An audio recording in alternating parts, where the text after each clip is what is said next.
So we have Ricky from the Azure Maps team coming to the IT show today to talk to us about data-driven styling for maps. So basically, how can you leverage a huge amount of data and optimize the rendering of maps of that data?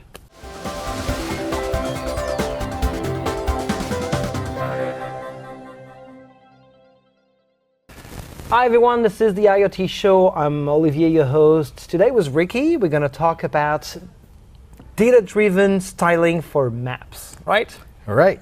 So Ricky, you're a regular. However, some people might not have seen you on the IoT show yet. Do you want to introduce yourself real quick to our audience? Yeah, so I'm a senior technical program manager on the Azure Maps team. I've been working in the geospatial industry for 12 years in a lot of different ways, but primarily focused on Microsoft's mapping platforms. Cool. So the feature you want to demo today is something that addresses specific scenarios. We'll talk about that in a second. And the name is a bit long, but it's like well chosen, right? So data-driven styling on maps. Right. So everyone knows about maps. They use Google Maps, they use other type big maps and others. And basically, they don't realize the amount of work that goes behind from developers to customize these maps for a specific site, for a specific service or whatnot, right? Mm-hmm. So can you tell us a bit about what Azure Maps offer in that area? And we'll talk about scenarios, and then you have tons of demos. Right. Yeah, so a typical scenario is you have a bunch of data, and we have a data point. Maybe it's the location of a sensor or a device. Mm-hmm. Well, in addition to that location, we also have other metrics, readings from sensor data and what have you. Mm-hmm. Well, when you put it on a map, often you want to do more than just see where it is. You want to actually gain value out of that. And so you want to say, okay, if the sensor reading is 80 degrees, mm-hmm. color that icon red so we know that it's a hot sensor. Yeah, yeah. And if it's below 50 degrees, mm-hmm. make it blue. And that's a very typical scenario where based on data mm-hmm. or your data, you want to change the way things are styled. Yeah, and you don't want to have to write a bunch of code each time you have something you want to change the styling for, right? Right, and typically what you would have to do in most platforms is you would take your data, loop over it, and check and run your, write several if statements or switch statements, whatever, and check each individual shape to see, okay, based on this, apply this business logic. And you go through, and so now you've done that one loop over your data, and then you take all that data and you mm-hmm. pass it to the map, and now the map loops over it a second time to then render it. Yeah. And so now you're doing two loops on your data. You've written quite a bit of code because you're doing the business logic. Yeah, and we're talking about IoT scenarios here in particular, where you're thinking like millions of devices and data points. Right. So when you think about these loops, it's kind of not super efficient, right? Right.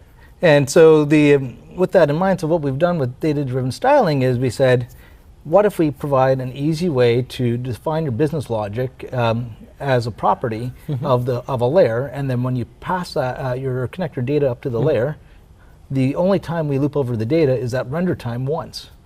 And so now we're only doing one loop over the data to render the data, and we apply the business logic on the fly. As a bonus, all this business logic is being processed mm-hmm. on the GPU at render time because we do all the rendering with WebGL rather than being on the CPU. So we're able to render significantly more data than we were in the past. Okay, or on other platforms. Yeah, or on other platforms. As a matter of fact. Yeah. And in addition to doing all significantly more data, in the same tone, it could be smaller data sets, but we can animate very easily.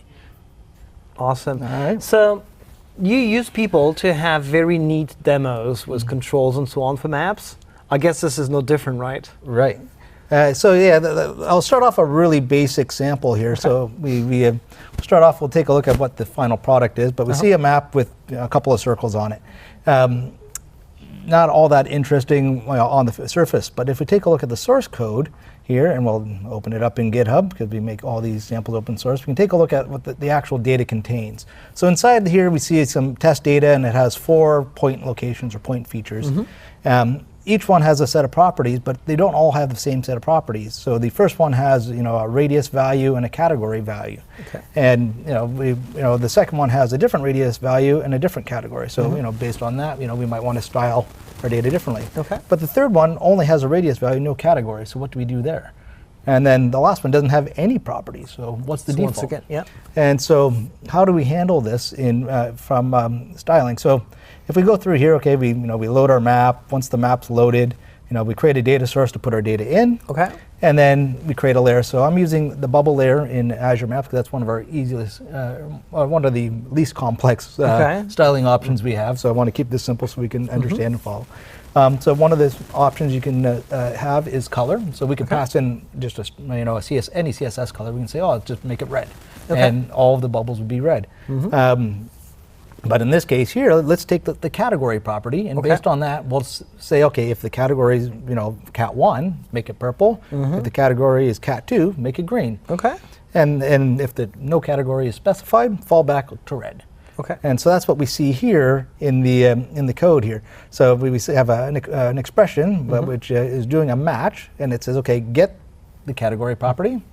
And then if it goes through and checks to see, okay, is it cat 1, cat 2, and applies the color. And then if there's no category, it falls to red. Okay. Nice, simple business logic, which, really, really small. Technically, you could easily fit that on one line of code nicely, rather than having a whole bunch of if statements or switch statements. Nice, love it.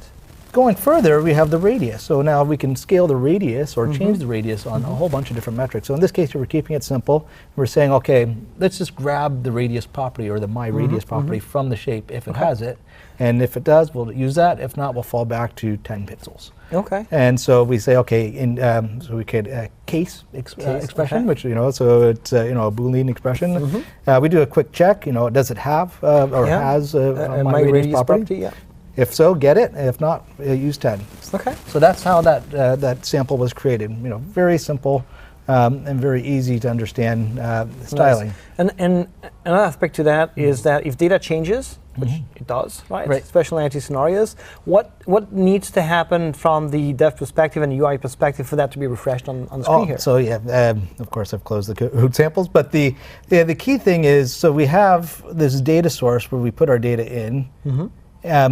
If any data that's in there automatically gets reflected into the layer. Okay. So if we wanted to go through and say change one of those data points, we just simply change it and, so there's no need for refresh, whatever. It's basically data source that pushes the update into the data into the UI basically. Right. Yeah. So anytime that data source changes, it notifies the map to do a refresh on the rendering. Okay. And so it keeps it nice and simple. So one line of code to make a change. Yeah. Awesome. And so if you're tying into real-time data, very easy. Okay.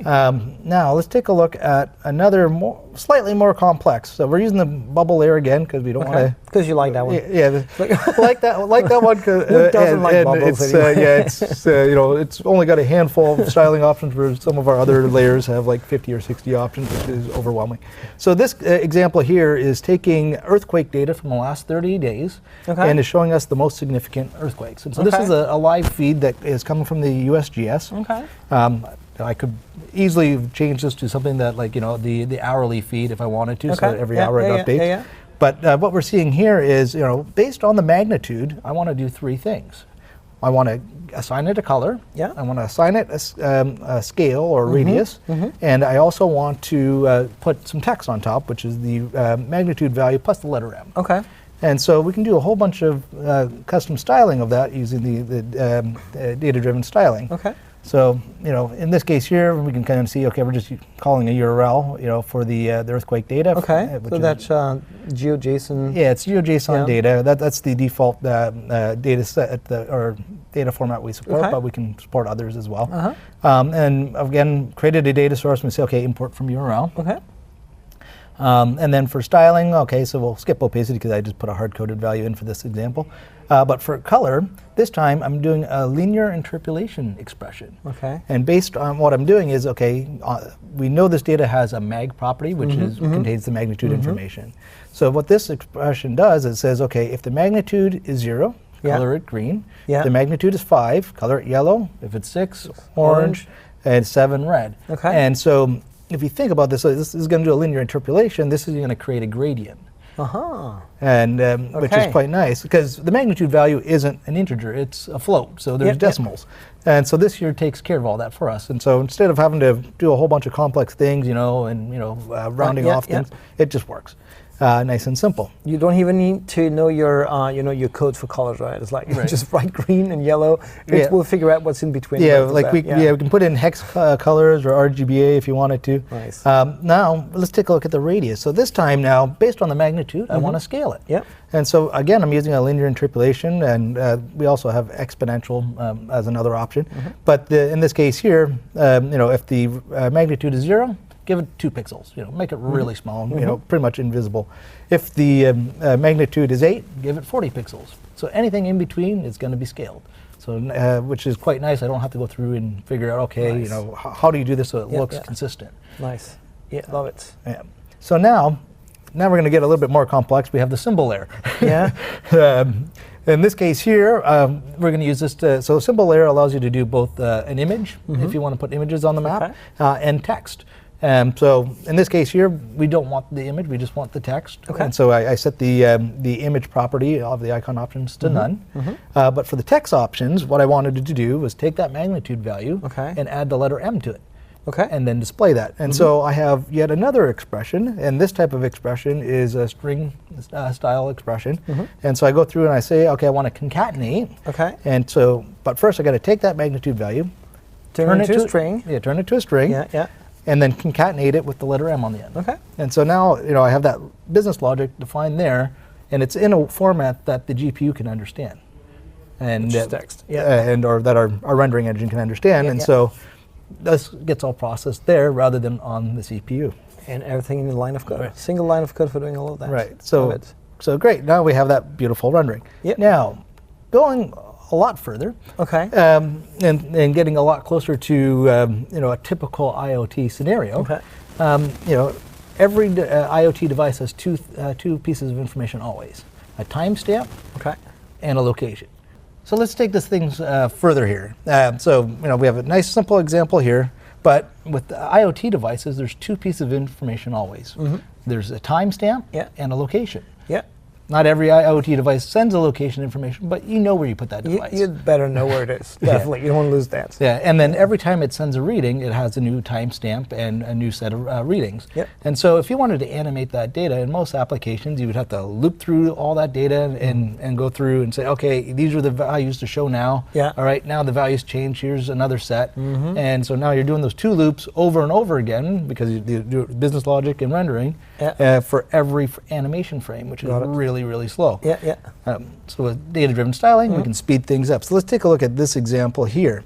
So this one here, what we have here is every single U.S. county. So it's hard to see at the moment. Let me zoom in here so we can kind of see because everything's colored the same. Yeah. But each county has a whole bunch of data, and and it's basically the change in population per year. For for over a 10-year period. Okay. And so we can see as I hover over what the values are. Okay. So our temporal parameter here is year. So we're going to animate over a year, and based on these values, we're going to assign it a color based on this color scale that we see. Okay. Here. And so we see how the population has evolved in time. So let's zoom out here. And so we can see the data is animating quite smoothly. I could actually make it go a lot faster, but then you wouldn't have time to make any or to see the changes happen. So this is over 5,000 polygons, close to 1 million coordinates being rendered on the map, and we can see how smoothly that it's rendering and updating. And you don't even have like a super mega powerful machine. Everything happens here. Right. It's a beefy machine, but it's not like a big huge. And I'm not even plugged in, so I'm running purely on battery at this point as well. So my GPU doesn't have all its benefits. Yeah. So let's take a quick look at what I did here for the source code. So we're not going to go into the whole depth because it's a really long code sample. But we're going to take a look at this. You just told everyone it was like not a lot of lines of code, right? Well, the big thing was I had 2 different data sets. I started off with a boundary data set and another data set of population data, and I merged them. Yeah. So that it's still much less than what you would have if you had to do everything, 2 times, different types of code. And So what I'm doing here is, rather than going through and just doing my style inline, is I'm going through and saying, okay, for each animation frame, I'm going to have a completely different expression I want to apply. Okay. And that expression is going to be like this. So I'm creating an array of expressions so I can just loop through. So based on index of the frame, I can just grab it from an array. And so I'm doing another linear interpolation based on the population value. So there's in the data set, there's a pop change 1, pop change 2 value or column or property. And so I'm grabbing that value, and then I have a minimum and maximum scale value. And so if it's within these ranges, I'm creating another gradient based on RGB or RGB colors. But basically, I'm going through and defining my style. So they're all using the exact same linear expression here for the colors.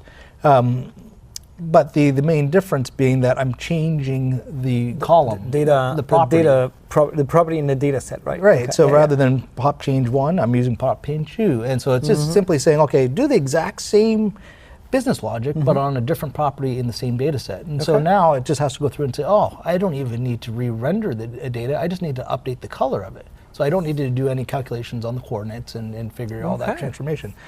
And so now we go down to our polygon layer. I go fill color, I pass in the very first one, and then on my animation frame, which is somewhere in this code, which I'm not going to dig into, but basically on each one, I just grab whatever filter or expression I need for that frame. Okay, well, pretty straightforward. So people just have to populate their maps with nice colors and styling based on data coming from IoT devices or other, actually, right? Right, and then you get beautiful styling and great performance. Cool.